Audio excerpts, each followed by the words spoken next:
Hello viewers, welcome to perfect pixel. Adobe Illustrator ধারাবাহিক কোর্সে আপনাদেরকে স্বাগতম। আজ আমরা দেখব পেন টুলের মাধ্যমে কিভাবে আমরা একটি ভেক্টর ড্র করতে পারি। তো আসুন শুরু করি। এখানে একটা বার্ডের পিকচার আছে, এটাকে আমরা একটু ভেক্টর আঁকবো। তো প্রথমে আমরা এটাকে Ctrl+2 প্রেস করে লক করে দিলাম। এখন আসুন শুরু করা যাক। আমরা পেন টুল নিলাম, দেন আমরা ড্র করা শুরু করলাম। দেখতে থাকুন।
পরে আমরা সবগুলো সিলেক্ট করে এটাকে একটা ফিল কালার দিলাম, ব্ল্যাক।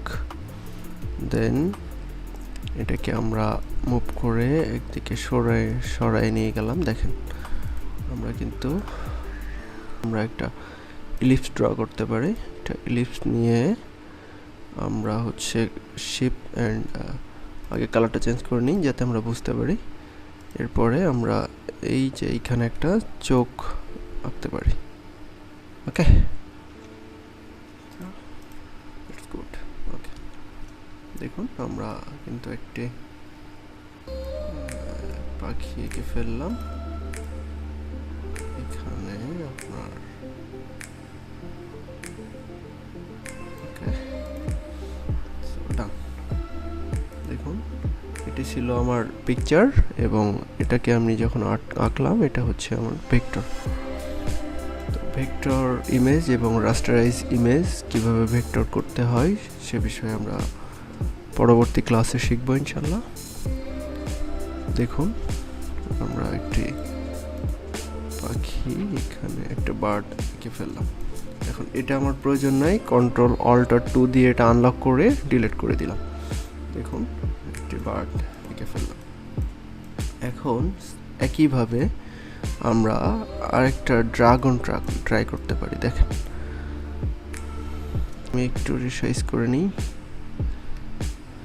ওকে, দেন এটাকে আমি আর্টবোর্ডে নিয়ে গেলাম। এখন Ctrl+2 দিয়ে আমি লক করে ফেললাম। দেখুন এখন আমরা ড্রাগনটা আঁকবো পেন টুলের মাধ্যমে। পেন টুল নিলাম, এখানে আপনারা দেখতে থাকুন। আমি ভিডিওটা আপনাদের টাইম কনজিউম করার জন্য ফাস্ট ফরওয়ার্ড করে দিলাম।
দেখুন আমরা যখন পিকচারটা জুম করছি তখন পিকচারটা ফেটে যাচ্ছে, কিন্তু আমরা যখন এই আর্টটা কমপ্লিট করব তখন দেখবেন যে সেটা যতই জুম করি না কেন সেটা ফাটবে না। এটাই হচ্ছে রাস্টার ইমেজ অ্যান্ড ভেক্টর ইমেজের পার্থক্য। রাস্টার ইমেজকে কিভাবে ভেক্টর ইমেজ করতে হয় সেটাও আমরা ইনশাল্লাহ দেখব।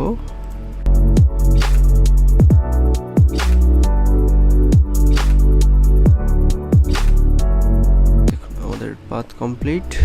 এখন আমরা এটাকে ধরে মুভ করলাম, পাথটাকে মুভ করলাম, দেন আমরা এটাকে একটা ফিল কালার দিলাম। দেখুন দুটি সেম হয়ে গেল। ওকে, তো আমরা একটা জিনিস দেখি। দেখুন আমরা যখন জুম করছি দেখুন নিচের ইমেজটা ফেটে যাচ্ছে। এটি হচ্ছে একটা রাস্টারাইজ ইমেজ অ্যান্ড দেখুন আমাদেরটা যতই জুম করি না কেন এটা কিন্তু ফাটবে না। এটা হচ্ছে ভেক্টর ইমেজ। ওকে, তো আমাদের ডিজাইনের সুবিধার্থে আমরা যে কোনো ইমেজকে ইমেজ ট্রেসের মাধ্যমে অথবা এভাবে আপনার পেন টুল দিয়ে আমরা সেই ছবিটাকে আমরা ভেক্টরে রূপান্তর করতে পারি। এছাড়াও আপনার রাস্টারাইজ ইমেজকে কীভাবে ভেক্টরে রূপান্তরিত করতে হয় সেটা নিয়ে পরবর্তী কোনো টিউটোরিয়ালে দেখা হবে ইনশাল্লাহ। আজকের মতো এ পর্যন্তই। ভালো থাকবেন সবাই, ইনশাল্লাহ পাশে থাকবেন। আল্লাহ হাফিজ।